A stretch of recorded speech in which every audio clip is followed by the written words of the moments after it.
पूर्वोत्तर railway pension association की तरफ से स्वागत है। आप लोगों का संग, आप लोगों की एकता और आप लोगों के अंदर जो जज्बा इसी बात से दिखाई दे रहा है कि आज का मौसम लगभग एक हफ्ते से ये जो मौसम चल रहा है, बहुत तेज आँच चल रहा है।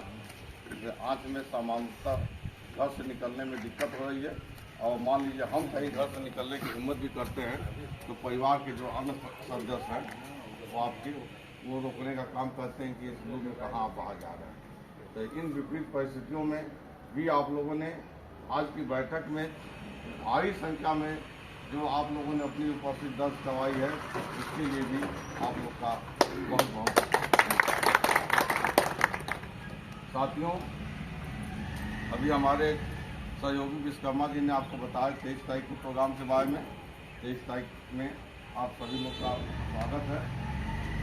साथियों, मैं 2-3 मुद्दे पे ज़्यादा नहीं, क्योंकि विश्वकर्मा जी ने भी कहा कि थोड़ा सा कम शब्दों में मैं 8वें वेतन आयोग के संबंध में मैं थोड़ी सी बात रखना चाहूँगा और मैं आप लोगों की जानकारी में लाना चाहता हूँ। 8वें वेतन आयोग के पहले थोड़ा सा संगठन के रूप में इस समय पूर्वोत्तर रेलवे पेंशन एसोसिएशन की 20 शाखाएं चल रही हैं। इसके अलावा बनारस में मंडल काम कर रहा है, लखनऊ में मंडल काम कर रहा है और आप लोगों की ब्रांचेज की शक्ति दिनों दिन बढ़ती जा रही है। आपसे बता रहा हूं कि अभी हम लोगों ने 2 महीने के अंदर कम से कम 7-8 शाखाओं का ये दौरा किया। छपरा में हम लोग गए, भटनी में गए, बस्ती में गए, आपको प्रयागराज गए। ये बनारस मंडल का अभी 3 दिन पहले उनका वार्षिक अधिवेशन था। आपसे बता रहा हूं कि जिस शाखा में आप जाइएगा, छपरा शाखा ने साल भर पहले उसकी स्थापना हुई थी और ये लगभग 150 के ऊपर वो उनकी मेंबरशिप पहुंचने जा रही है। और इसके अलावा अभी प्रयागराज ने अपना एक कार्यक्रम किया था 15 दिन पहले और आपसे बता रहा हूँ कि उनकी मेंबरशिप केवल 52 था। लेकिन आपसे बता रहा हूँ कि इतना इन लोगों को कार्यक्रम में के प्रति और एसोसिएशन के प्रति इतना रुचि था, इतना लोगों को अंदर जज्बा था कि हमने देखा कि जितने लोग आए थे कम से कम सभी लोगों को लगभग 8-10 सेवानिवृत्त 80+ के लोग थे, सबको साल मोमेंटों से स्वागत किया गया। जितने लोग यहाँ से गए उनका स्वागत किया गया। इतना जोश आभार कब दिखाई देता है। इसी तरीके से बनारस मंडल का जो कार्यक्रम था उस दिन स्थिति विपरीत हो गई, क्योंकि उसी दिन कुछ प्रयागराज में कुछ घटना घटी। उसके नाते पूरे प्रदेश में 144 लगा, तो लग रहा था कि ये कार्यक्रम हो नहीं पाएगा, क्योंकि इन लोगों ने संबंधित थाना से बात किया तो उन्होंने कहा कि नहीं 144 से कार्यक्रम नहीं कर सकते हैं। हम लोगों ने वहाँ हिम्मत दिया, चौधरी साहब से भी लगातार बात होते रही। हम लोगों ने कहा कि देखिए प्रशासन को लिख के नहीं दे रहा, बंद कमरे के अंदर कार्यक्रम कर रहे हैं, आप कार्यक्रम कीजिए। बाद में संबंधित थाना के जो थाना इंचार्ज थे उन्होंने कहा कि लिख के नहीं देते, आप कार्यक्रम कीजिए, लेकिन 2:30 बजे तक खत्म कर दिए। तो उस कार्यक्रम में उस विपरीत परिस्थिति में लगभग 150 लोग पहुंचे थे।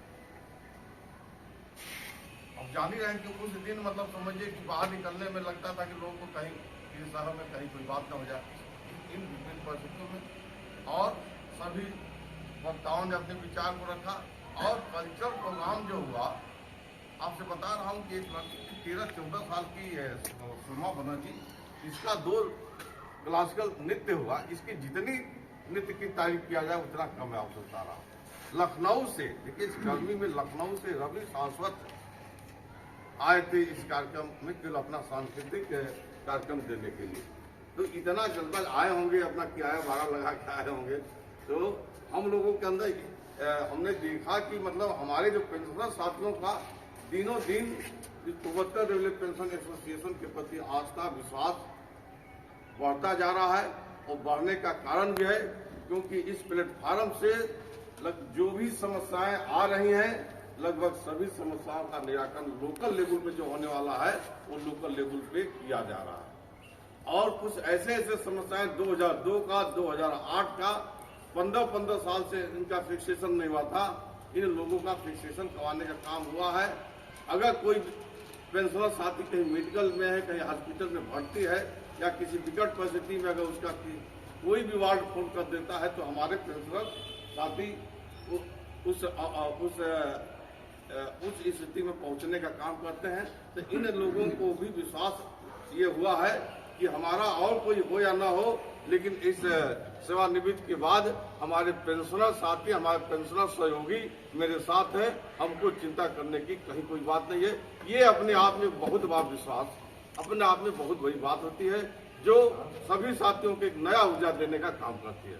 और उसको आप लोग बनाए रखिए। और आप भी कहीं किसी साथी के साथ कहीं कोई अगर विपरीत स्थिति में है, कहीं बीमार है, अगर आपको लगता है कि हमको पता लगा, तो आप ऊपर भी बताने का काम कीजिए और आप अवश्य जाइए। अभी देखिए, कल जाफा बाजार में बैठक थी, वो व्यक्ति 1 हफ्ता पहले हॉस्पिटल में, सिविल हॉस्पिटल में प्राइवेट एडमिट हुआ। रमन जी को फोन किया, उन्होंने कहा कि आप इलाज करवाइए, आप पैसे की चिंता मत कीजिए, पैसा मैं आपको दिलवाऊंगा सीएमडी ऑफिस से। और देखिए, कल व्यक्ति डिस्चार्ज हुआ था सुबह, और कल मीटिंग में आया।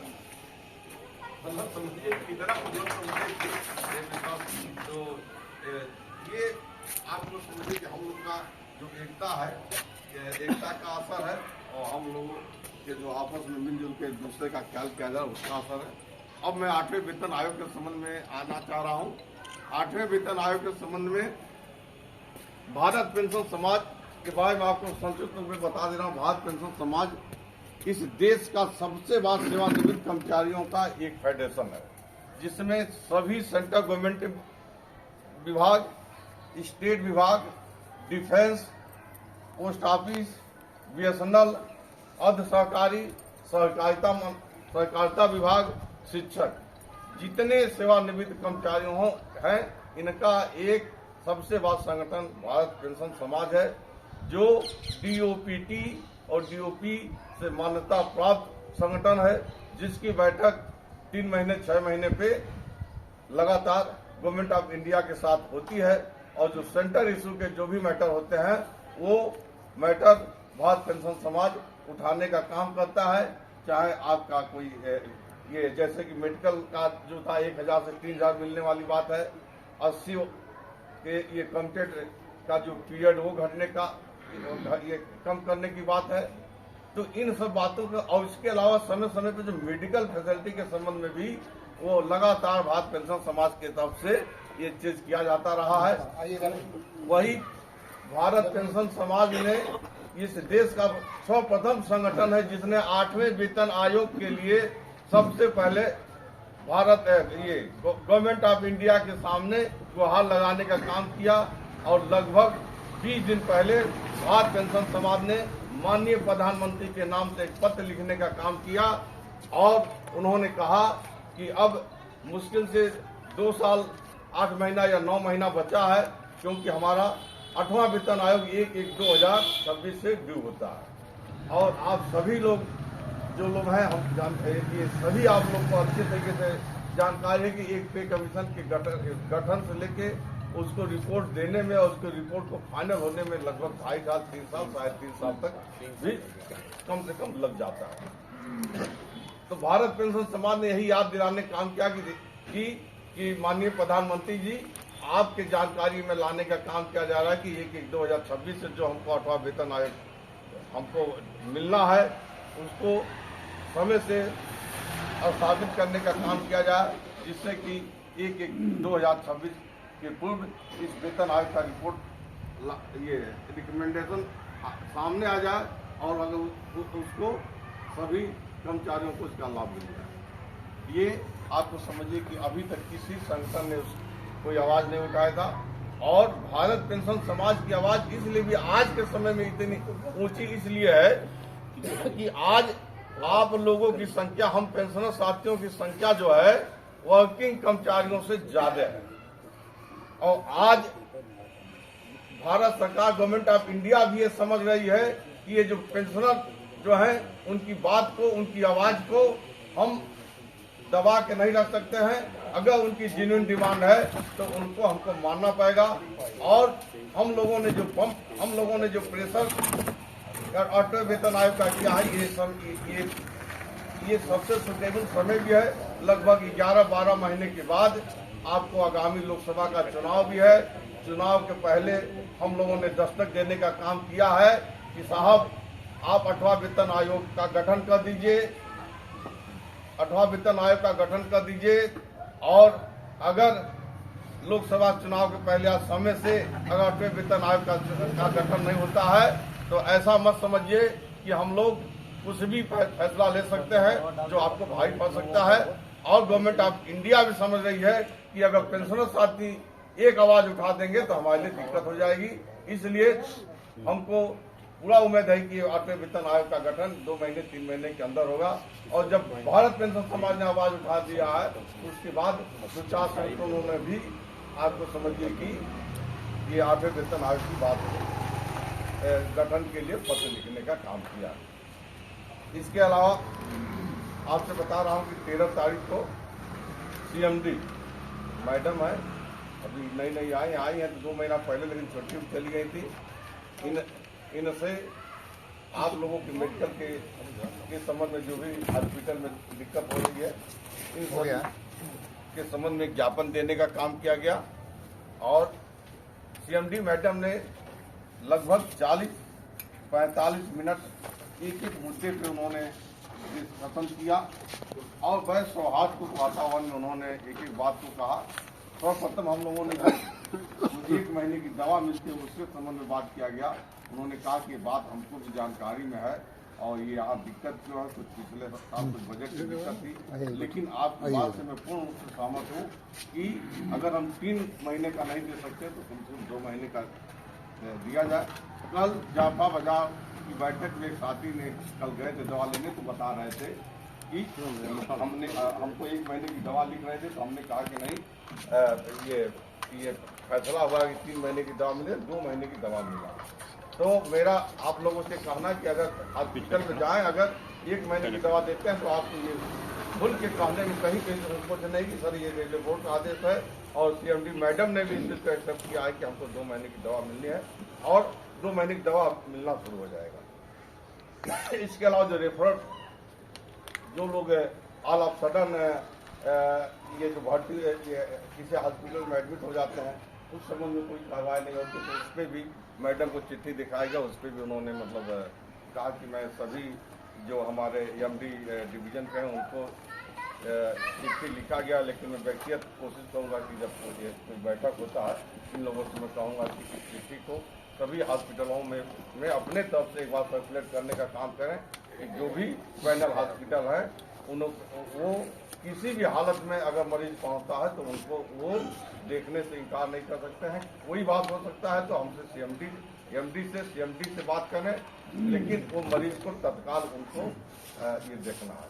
विशेष रूप से हम लोगों ने फातिमा हॉस्पिटल के बारे में शिकायत किया गया था कि अभी एक केस आया था जिसको उन्होंने जाने के बाद 10,000 रुपया जमा करवाया, लेकिन जब हम लोगों ने CMD से बात किया तब उन्होंने 10,000 रुपया वापस करने का काम किया। तो साथियों, अगर इस तरह की कोई और जो मेडिकल की इश्यू में जो बात हुई थी हमारे महामंत्री कॉलेज साहब बताएंगे। और इसके अलावा आपको कोई भी मेडिकल से संबंधित या किसी भी सर्विस सेवा शर्तों से संबंधित कोई भी दिक्कत हो आप अपने शाखा स्तर पर ले आइए और शाखा स्तर आपको केंद्र पे ले आएगा। और आप डायरेक्ट रूप से मतलब समझे किसी को, रमन जी को, हमको, कोहली साहब को, जिसको, चौधरी साहब को कहीं भी आपकी समस्याओं का समाधान अवश्य होगा, ये मैं आपको 100% गारंटी देता हूँ। इन्हीं बातों के साथ मैं 23 तारीख को विवेक होटल में आप सभी लोगों को, ज्यादातर लोग ये इस शाखा के ज्यादातर लोगों ने यहाँ का कूपन लेने का काम किया। आप लोगों का स्वागत है, क्योंकि आप लोगों को 23 तारीख को जो ये शाखा 100 मेंबरशिप पूरा की है उसके उपलक्ष्य में आपको यहाँ पे पुरस्कृत भी किया जाएगा। इसलिए आप लोग पूरे 200 कोर्स का वहाँ पहुँचने का काम करें। धन्यवाद।